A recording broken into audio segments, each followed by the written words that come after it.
What is clay? This is just your ordinary dirt. What we used to call when I was a kid a dirt clod. Doesn't look special. Grind it up, add water to it. Pretty nice clay. Plastic. Got a lot of wet strength. I've built a lot of pots out of this same material. This is the same thing. You have this linear pattern, these layers that were laid down in this wash bed hundreds or thousands of years ago. That bottom of a mud puddle sort of texture where you can see that the material has expanded as it got wet and then contracted as it got dried. So when you've got a road cut or an arroyo cut, then you can kind of look inside the earth and sometimes find those layers of clay. See these layers of colorful clay and sediment where somebody got stuck in some pretty serious mud. Obviously got a high clay content for it to form, you know, chunks like that are pretty solid. Crackled texture that tells us that we've got an expansive material. We see that breaks into those angular chunks. Tells us that there's clay content there. And this is just to show you an example of kind of the typical pink lacustrine or lake bed clay that's found here. On the side of the highway out here at the road cut,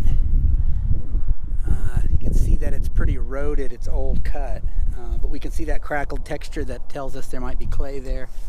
If we dig into it, we can see it breaking into those angular chunks. That's typical of clay.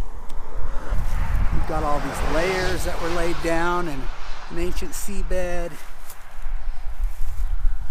We've definitely got some white layers in here that you could experiment with. You see that angular texture that you get from clay. That's what I'm talking about. You see that there? That's the same thing we get from clay that hasn't been compressed in the earth for thousands of years.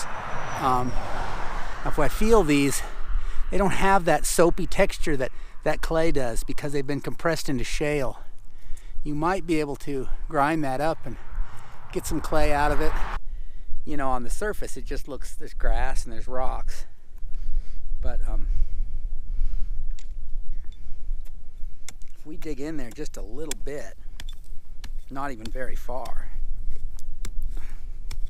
you can see these angular chunks of this rich black material here that is clay. Very hard little chunks, angular bits.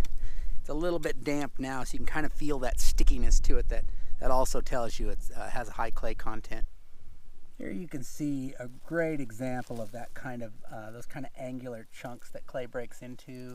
A little bit of patina on this, which I've talked about is pretty common on clays.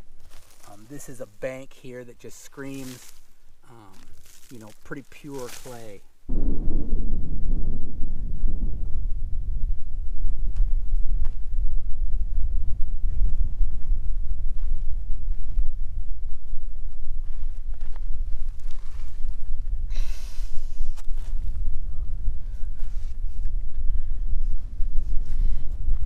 See, there's the layer of clay right there. See? Clay's just right there. You just want to make a little hollow and then pour in your water. And then you can just take the clay from the sides and just kind of bring it in. So that's all soaked in, and you can see in the middle it's still really gooky. So I'll just kind of mix that in and let some of that dry clay absorb that moisture that's in there. You can always add a little bit more dry clay to absorb that. Or if it's too dry, of course you add water.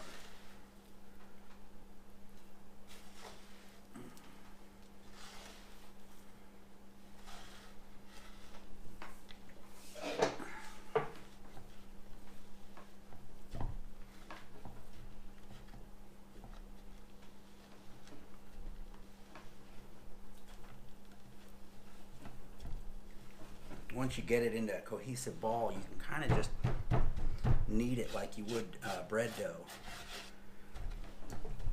Pick up those little bits that are left over. We're almost there.